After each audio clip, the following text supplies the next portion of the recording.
Bonjour, bienvenue au podcast Connexion Primordiale dans la série En balade avec Paul.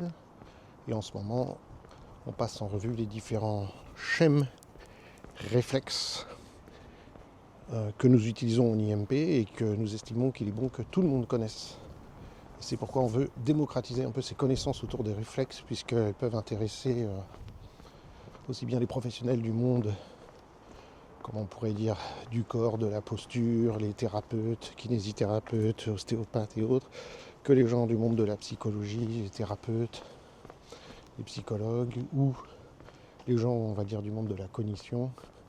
Je pense en particulier aux enseignants, aux orthophonistes, etc., etc. Et donc dans ce cadre-là, on passe en revue les différents réflexes, on voit un peu leur rôle, on voit à quoi ils servent chez le bébé, pourquoi c'est important plus tard dans notre vie d'enfant, d'adulte ou de personnes plus âgées que ces réflexes fonctionnent correctement. Parfois je donne des pistes sur comment les observer et comment les réintégrer. Donc ces derniers temps, on a évoqué des réflexes qui étaient assez longs comme descriptifs. Aujourd'hui, le réflexe qu'on va voir est beaucoup plus court dans son descriptif. Ça ne peut pas dire, ça ne signifie pas qu'il est pas important, bien entendu. Il est important, tous les schèmes sont importants, et ils forment tous notre tissu, notre raquette pour faire face aux aléas de la vie. Et donc si on a des trous dans la raquette, c'est jamais une bonne chose. Aujourd'hui, je vais parler du réflexe de redressement statique. Réflexe de redressement statique, qu'on appelle aussi réflexe d'extension du tronc. Alors on entend bien réflexe de redressement statique, ça veut dire réflexe qui nous redresse la stature, la posture, comme si ça nous grandissait, on entend ça. Puis évidemment on l'appelle aussi réflexe d'extension du tronc, donc on comprend bien cela. Alors on a déjà vu des réflexes qui font de l'extension. On pense au réflexe de Landau par exemple. Réflexe de Landau qui fait de l'extension, le réflexe spinal de Pérez qui fait de l'extension. Il y en a bien sûr d'autres, c'est tellement important pour l'être humain. Donc décrivons ce réflexe de redressement statique. En fait, quand on prend un bébé, alors, pas qui vient de naître, ça se voit à partir du 2e mois jusqu'au 7e mois après la naissance, donc pas un nouveau-né, pas dans le 1er mois, on ne le voit pas. Lorsqu'on porte un bébé sous les bras, et puis qu'on pose ses pieds sur une surface plane et ferme, ça ne peut pas être sur un matelas moelleux ou quelque chose, il faut que ce soit ferme. Ah, désolé pour les voitures, j'y suis presque. Voilà, désolé, il faut avoir plus de calme par ici. Donc quand on prend un bébé sous les bras et que l'on veut le poser ses pieds sur une surface plate et ferme, eh bien, il va se grandir et redresser son corps, d'où le nom réflexe d'extension du tronc, et sa tête. C'est-à-dire s'il avait un peu la tête penchée vers le bas, eh bien, il va se grandir et redresser sa tête. Donc on comprend très bien que ça s'appelle réflexe de redressement statique, c'est-à-dire le contact des pieds entraîne une extension du corps, une extension du tronc et un redressement de la tête. Donc comme je vous l'ai dit, c'est un réflexe qui émerge à la fin du 1er mois après la naissance. Vous vous amusez pas à tester ça avant, c'est-à-dire que quand on fait le réflexe de marche automatique de Thomas avec les bébés, qu'on tient le bébé sous les bras, qu'on le penche en avant, certes on va voir les jambes qui font des pas comme si le bébé marchait, mais il n'y a pas cette véritable extension statique ici et redressement de la tête qui n'apparaît qu'à la fin du 1er mois. Donc on pourrait dire que c'est un réflexe archaïque, certes, puisqu'il va s'intégrer dans l'ensemble du système moteur vers 7, 8, 9 mois, quand l'enfant va se mettre à ramper, à faire du 4 pattes, etc. Mais c'est pas un réflexe archaïque primaire dans le sens où il n'est pas présent exactement à la naissance. Voilà. Alors ça c'est très important, ce réflexe en fin de compte, il crée la connexion, si je puis dire, pied, muscle de la colonne vertébrale, que on aime appeler les sacrospinaux. Les sacrospinaux, ce sont ces muscles qui s'étendent, comme leur nom l'indique, du sacrum, sacro, et spino, ça veut dire spine en anglais, ou c'est colonne vertébrale, le rachis. Alors au niveau de la colonne vertébrale, il y a des tas de muscles, vous vous en doutez. Il y a d'abord des tout petits muscles, les intervertébraux, qui vont d'une vertèbre à l'autre. Alors il y a certains de ces muscles, quand ils s'activent, ça va faire des mouvements de flexion, d'autres d'extension, et puis d'autres de rotation. Et puis il y a des muscles qui fonctionnent et qui passent plusieurs vertèbres à la fois, qui sont plus grands, qui permettent, un peu comme des câbles ou des haubans, qui sont plus longs le long de la colonne. Et là, on appelle globalement l'ensemble des muscles qui sont le long de la colonne vertébrale les sacro-spinaux. Donc on peut dire d'une certaine manière que ce redressement statique va organiser chez le bébé les sacro-spinaux. Alors j'allais dire en lien avec la gravité, c'est-à-dire que c'est pas tout à fait vrai, c'est en lien avec les informations tactiles qui viennent des pieds.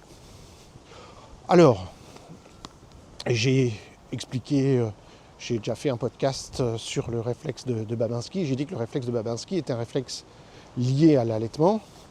Et en particulier, on voit ça excessivement bien quand le bébé tète, il va utiliser ses pieds sur le corps de sa mère. Où souvent la mère va mettre son bras, sa main sous les petits pieds de son bébé, qui va prendre appui dessus et qui va se grandir. Donc d'une certaine manière, via le réflexe de Babinski, via le réflexe de Pérez qui est présent dès la naissance, via le réflexe spinal de Galland, il aura déjà organisé une certaine statique sur le corps de sa mère, un certain redressement.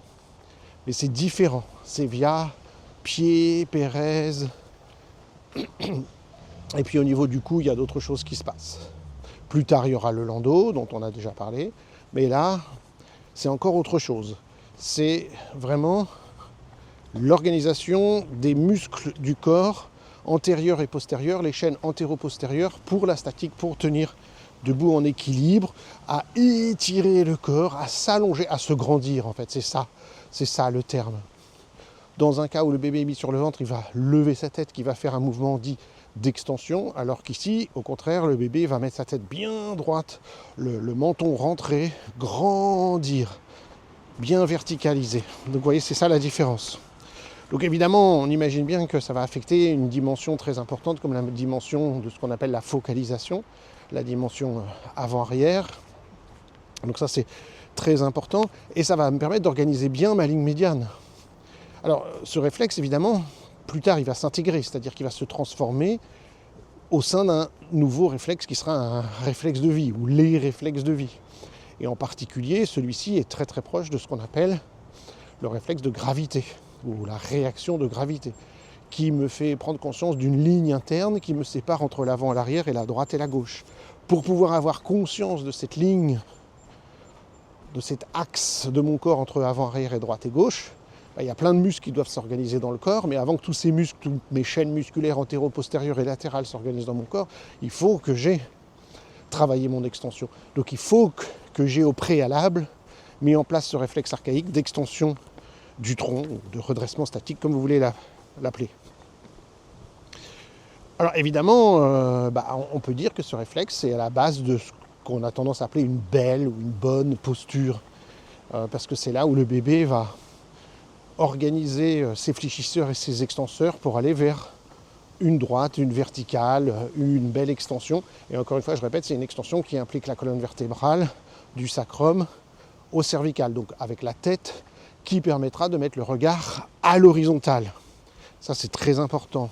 Et on le sait aujourd'hui, cette posture est importante pour tous les mécanismes de focalisation. Donc si vous ne savez pas ce dont je parle quand je parle des 3 dimensions, latéralité, centrage, focalisation, j'ai fait des épisodes de podcast sur le sujet, sur les 7 dimensions de l'apprentissage de Denison.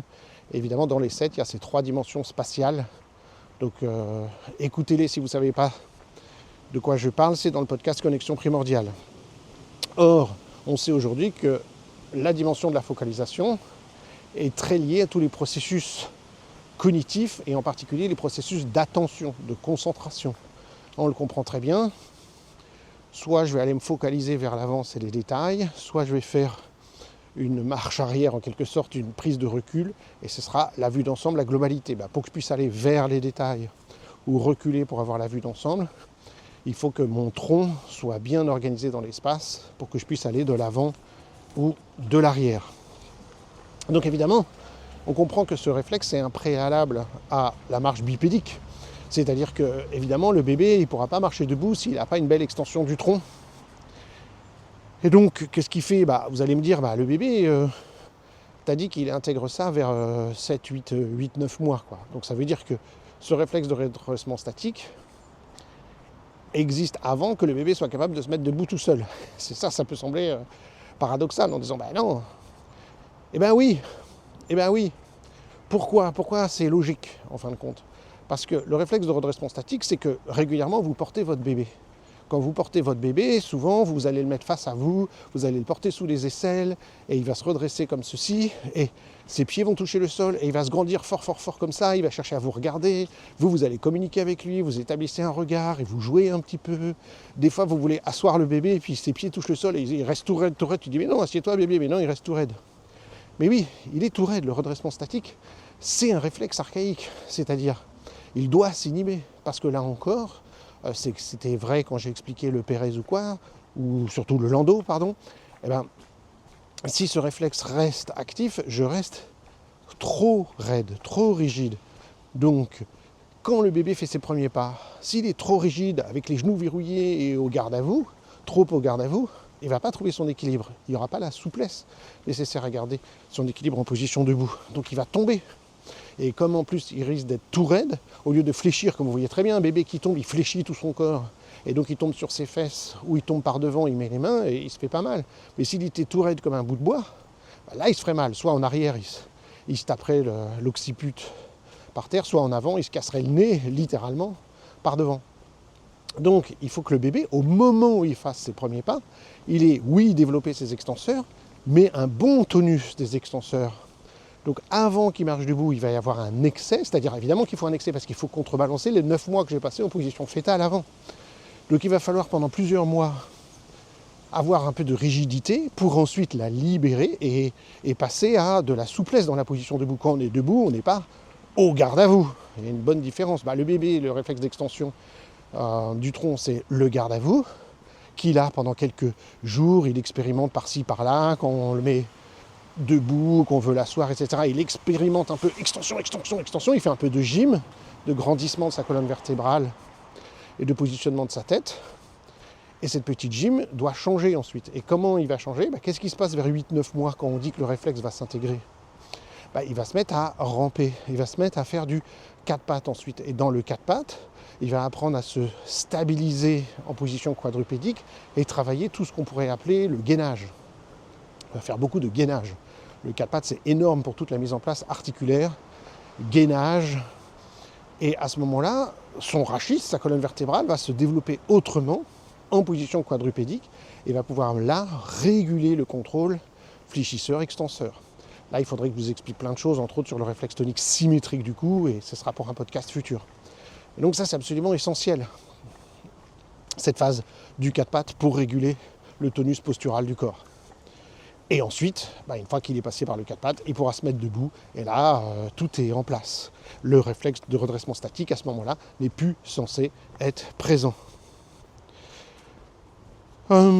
Mazgutova, toujours, elle a travaillé avec des thérapeutes crânio-sacrés, des ostéopathes, et elle dit, et si vous avez écouté le podcast sur le réflexe spinal de Pérez et le Landau, on dit que ces deux réflexes influencent le système crânio-sacré, la circulation crânio-sacré.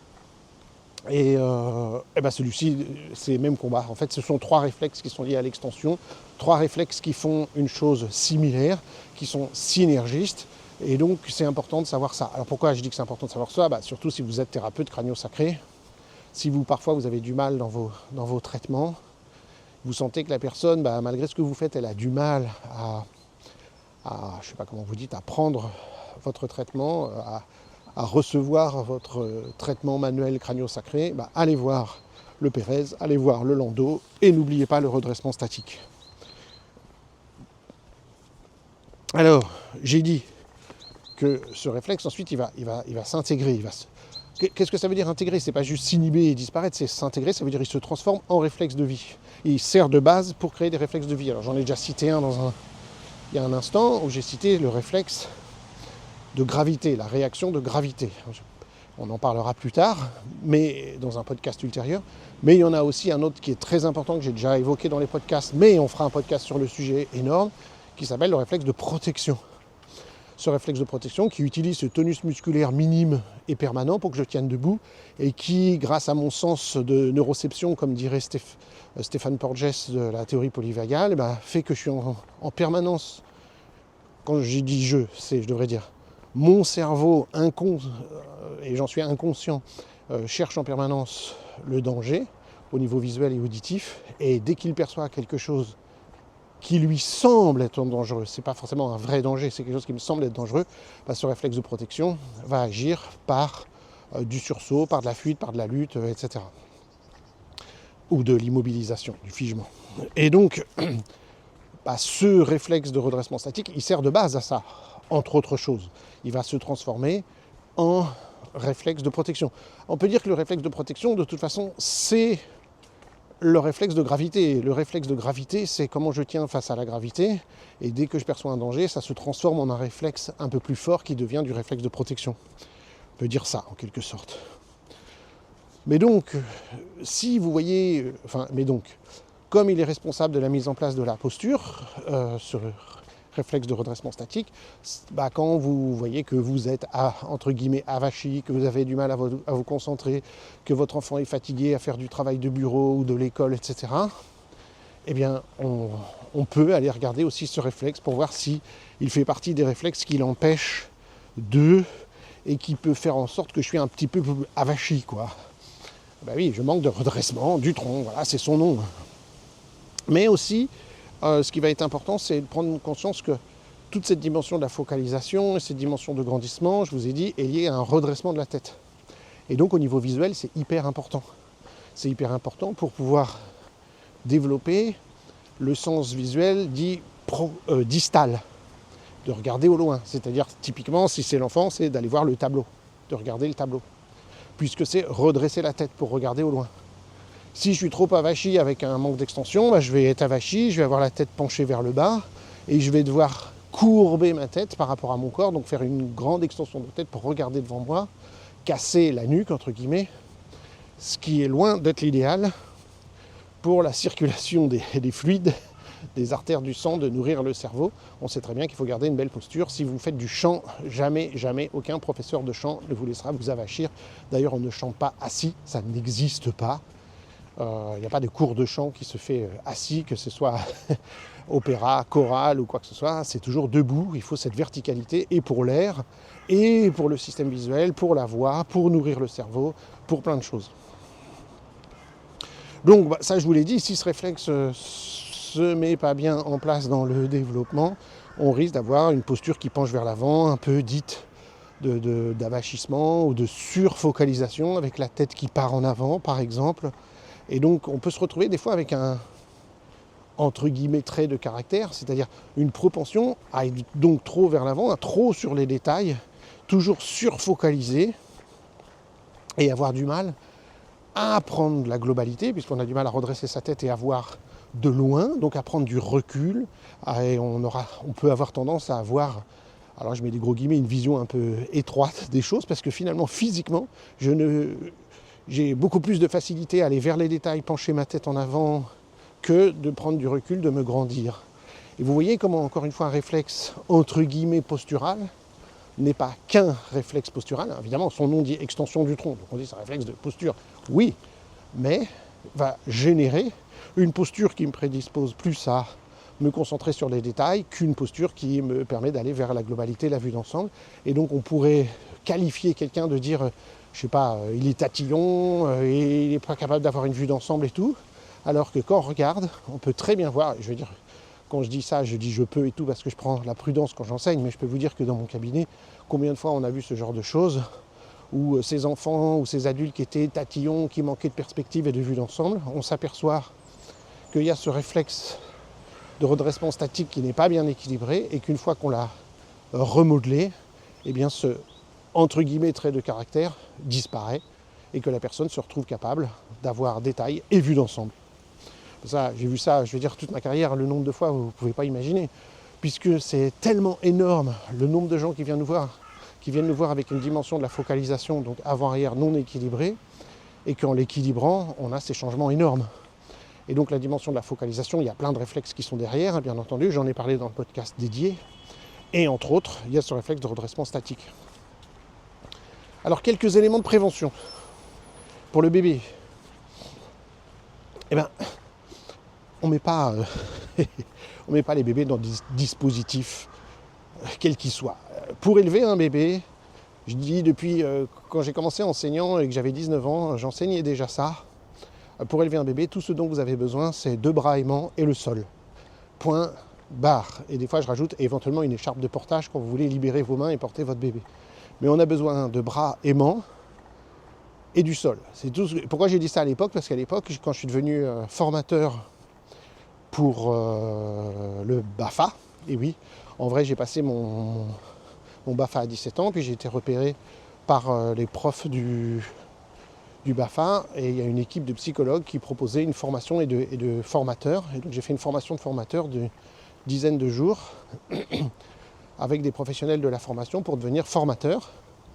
À 18 ans, il fallait que j'ai 18 ans, donc c'était quelques mois après mes 18 ans. Et ensuite, j'ai commencé à faire de la formation au niveau du BAFA, et puis plus tard dans plein de domaines. J'ai fait de la formation toute ma vie. Je suis devenu formateur à 18 ans. C'est ma formation initiale, même si c'était une formation de 10 jours, si je puis dire. Voilà, mes diplômes, c'est le BAFA. Mon brevet des collèges et mon BAFA, brevet d'aptitude aux fonctions d'animateur.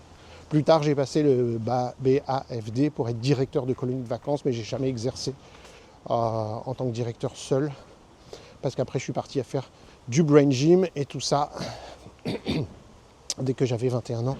Donc le BAFD, je crois qu'il faut 21 ans ou quoi pour passer le diplôme, donc voilà. Tout ça pour vous dire quoi ? Qu'à l'époque, avec ces psychologues et ces thérapeutes, on étudiait des choses comme, et je lisais à l'époque, de toute façon j'ai lu ça avant, à 17 ans, La cause des enfants, qui était un livre qui a fait énormément date, de la fameuse Catherine Dolto. Aujourd'hui, on peut critiquer plein de choses sur la méthode Dolto, évidemment, mais à l'époque, c'était vu comme une avancée énorme en psychologie. Écouter les besoins de l'enfant. Et dans La cause des enfants, elle disait justement que le système scolaire n'est pas adapté, nanana, et c'est avec ce livre, quand j'avais 17 ans, que je suis allé voir le proviseur à l'école, et j'ai dit, voyez, le système scolaire n'est pas adapté aux enfants, j'avais déjà redoublé 2 fois, et j'ai dit, écoutez, je ne vais pas continuer l'école obligatoire jusqu'à 16 ans, j'en ai 17, j'ai fait plus que ce qu'il fallait, et j'ai quitté le système scolaire. Grâce à ce livre, et puis d'autres livres qu'elle avait écrits, et puis d'autres livres de gens. Et donc à l'époque, j'étais déjà dans cette...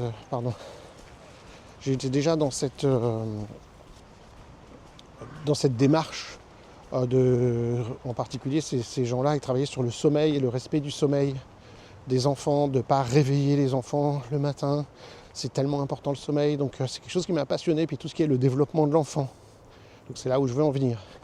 Et entre autres, on sait que, une chose qui a été déterminante pour moi, je ne remercierai jamais assez les formateurs de mon BAFA, c'est quand j'ai eu 17 ans, ils ont passé le film qui dure 3 heures, c'est tout ce reportage, sauf erreur de ma part, de Bernard Martineau, qui s'appelait « Le bébé est une personne ». Dans « Le bébé est une personne », on voit, alors, si vous êtes courageux, vous pouvez aller sur YouTube, vous pouvez taper « Le bébé est une personne ». Le reportage est maintenant disponible gratuitement sur YouTube, mais ça date de quand est-ce que j'ai passé ça dans les années 80. Alors c'est très vieux, c'est pas que c'est vieux et que le contenu est faux, c'est que la bande vidéo est exécrable.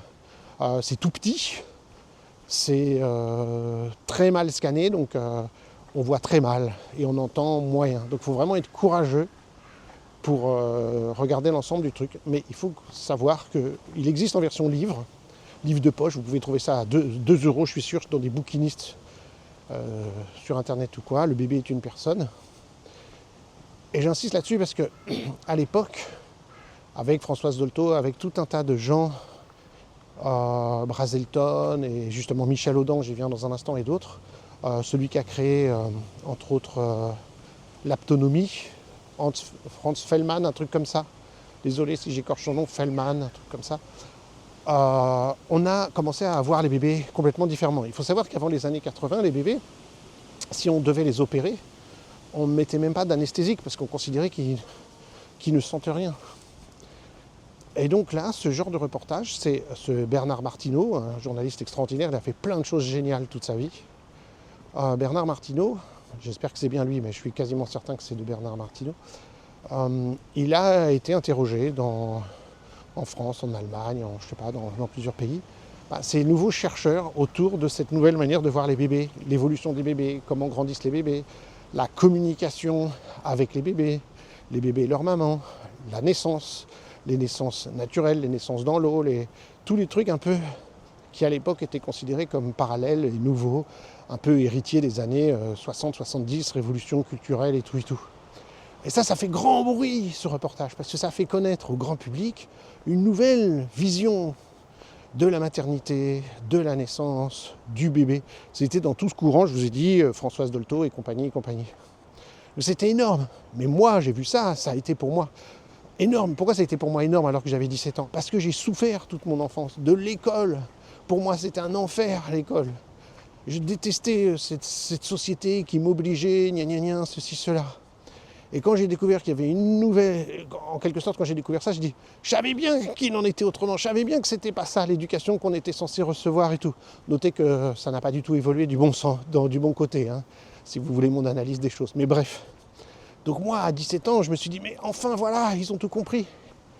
Et une chose que je veux souligner, c'est qu'il y avait Michel Audin dans ce reportage, le fameux Michel Audin, qui à l'époque était déjà vieux.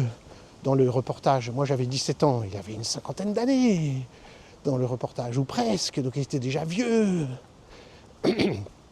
Et quand j'ai eu la chance de le rencontrer plus tard, quand il avait 80 ans passés, puis à l'inviter dans notre centre de formation à 90 ans passés, et qu'il est mort cet été à 96 ans, c'était pour moi énorme, parce que cette vision de ce film que j'ai vu à 17 ans, et entre autres, une des choses qui m'a passionné tout de suite, c'est la naissance, c'est les pratiques autour de la naissance.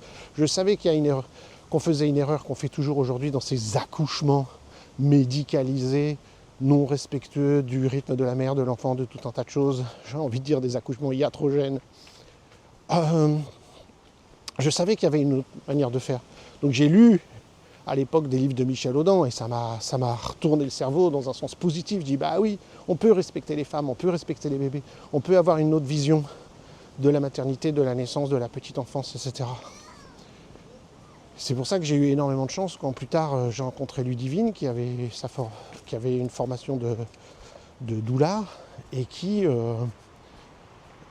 avait une formation de doula et qui disait je connais une autre doula qui invite Michel Audin là si tu veux on peut aller suivre un séminaire avec Michel Audin de doula que j'ai suivi.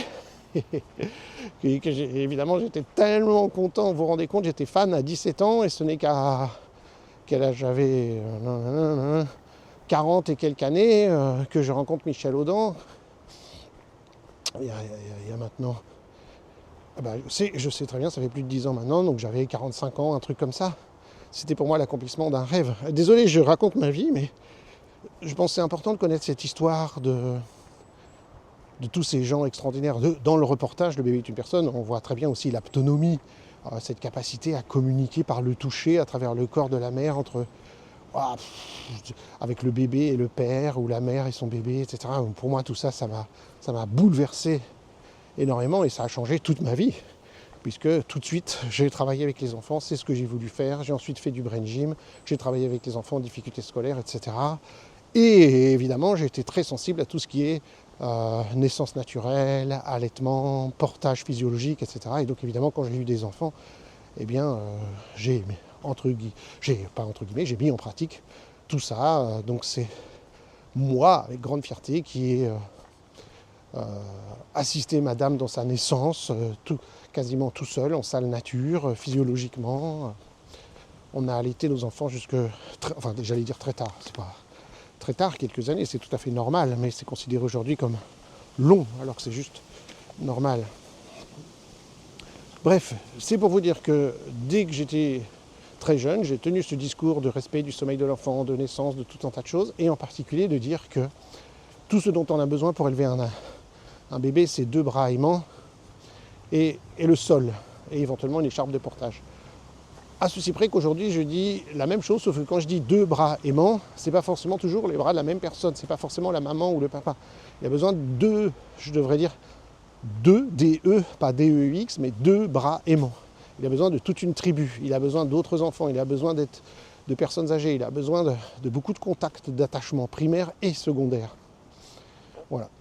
Mais quand je dis ça, c'est pour dire qu'il n'a pas besoin de sièges, de Yupala, de transat, de coques, de jouets, de je sais pas quoi en plastique, de dispositifs, comment on appelle ça, de périnatalité. En plus, vous allez économiser énormément d'argent à ne pas utiliser tout ça. Argent qui sera utile pour plein d'autres choses. Si vous avez des enfants, vous aurez besoin d'argent pour plein de choses. Ne serait-ce que pour leur donner à manger de la bonne nourriture bio. Ça coûte cher. Donc, utilisez-le plutôt pour ça, pour bien nourrir la mère pendant tout le temps qu'elle allait, pour bien nourrir le bébé et économiser ces centaines, voire milliers d'euros dans ces dispositifs qui sont en fait néfastes pour les enfants, qui sont très souvent interdits dans certains pays. Ça peut être comme ça peut être comme le Canada ou d'autres pays où on trouve que ces dispositifs sont interdits parce qu'ils sont dangereux et néfastes pour le développement des enfants. D'ailleurs, à ce titre-là, pour une fois, on a les psychologues qui sont d'accord, les pédiatres qui sont d'accord, les psychomotriciennes et ergothérapeutes qui sont d'accord, tout le monde est d'accord. Mais tous ces gens n'ouvrent pas bien, suffisamment à mon goût, leur grande bouche pour dire tout le mal qu'ils pensent et qu'ils savent scientifiquement de ces dispositifs. Et de l'autre côté, on a évidemment les industriels qui dépensent des millions pour faire des publicités, y compris des fois dans les pharmacies et tout, pour ces dispositifs néfastes pour le développement des enfants. Donc concrètement, imaginez un bébé dans ce qu'on appelle un transat. Vous savez, ce siège incliné en tissu, le bébé est dedans. Alors dans un premier temps, on pourrait se dire, c'est chouette parce que le bébé qui vient de naître, il aime bien être lové. Et donc on va le mettre dans un transat où il est un peu lové parce qu'il se met en petite boule comme ça dans son transat. Mais ça, c'est très très très très mauvaise vision des choses. Le bébé, il aime être lové dans des bras chauds. Et qu'est-ce qu'ils ont, ces bras? Ils bougent en permanence. Les bras humains du porteur font que le bébé bouge. Et comme le bébé bouge, il crée des ajustements, réajustements posturaux permanents. Il va stimuler ses réflexes depuis le Babinski jusqu'au dos, jusqu'à la hanche, jusqu'à l'allongement croisé, jusqu'au redressement statique, jusqu'au redressement de la tête, etc. etc. Donc, quand l'enfant est dans des bras, c'est dynamique pour lui et c'est une activation motrice permanente. C'est des contacts, c'est du toucher, c'est des hormones. Ce qui n'est pas le cas dans son siège. Je sais, les gens disent « Ah, il a l'air heureux », puis il va faire des petits mouvements avec sa tête, avec son corps, il va s'auto-balancer dans son truc-là. Alors, il va trouver sa satisfaction personnelle. Ouais, mais sauf que le bébé, il n'a pas d'appui contre lequel s'appuyer, redresser sa posture, il ne peut pas se retourner, il ne peut pas activer ses muscles. Mais en fait, c'est simple. Si vous voulez comprendre quel effet ça a, c'est l'effet quand vous êtes dans un canapé moelleux. Qu'est-ce qui se passe pour votre posture? Vous savez très bien que c'est extrêmement néfaste pour notre posture d'être dans un canapé moelleux. Surtout plusieurs heures par jour. Quand on se lève du canapé moelleux, là, on se rend compte que c'était pas bon pour nous. Aïe, oui, aïe, ouf, la posture est toute... Voilà, et on n'a pas été stimulé, on est apathique, etc. C'est ça que vous voulez? Que votre bébé, déjà dès la naissance, il soit dans le canapé, il n'y a plus qu'à lui mettre un écran devant, une puce pour qu'il puisse changer les chaînes de la télé sans bouger le doigt, et puis voilà.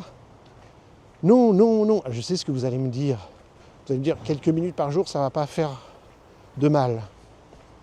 Certes, certes. Mais vous savez très bien que ça ne va pas être quelques minutes par jour, ça va être quelques heures par jour.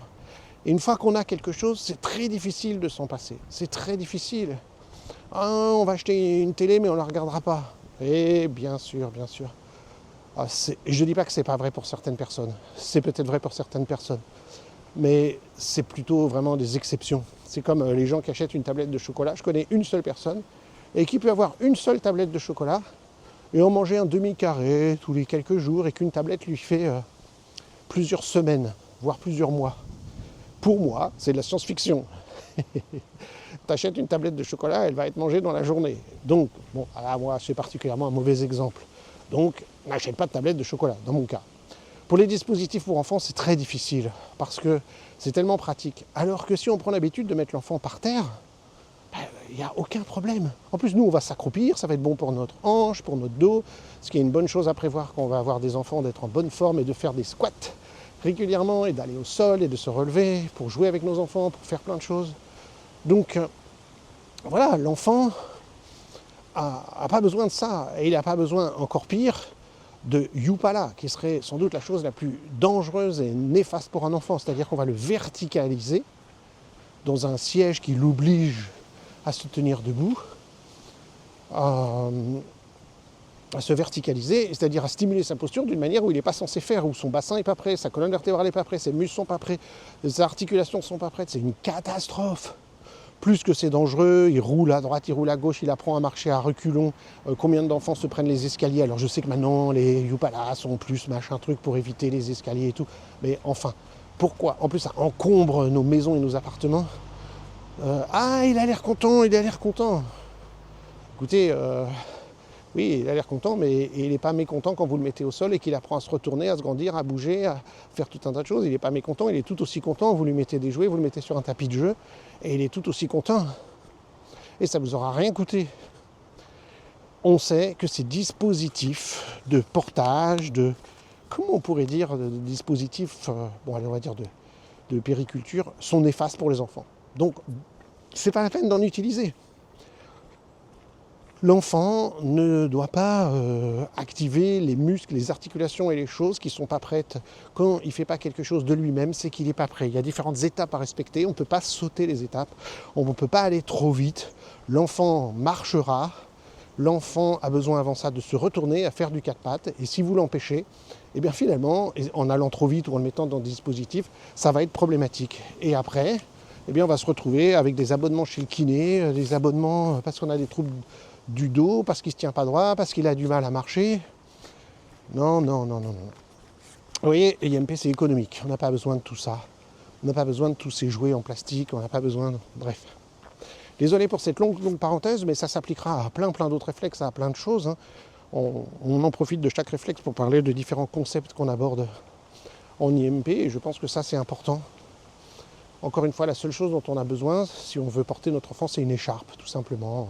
Éventuellement un sling, un truc très simple.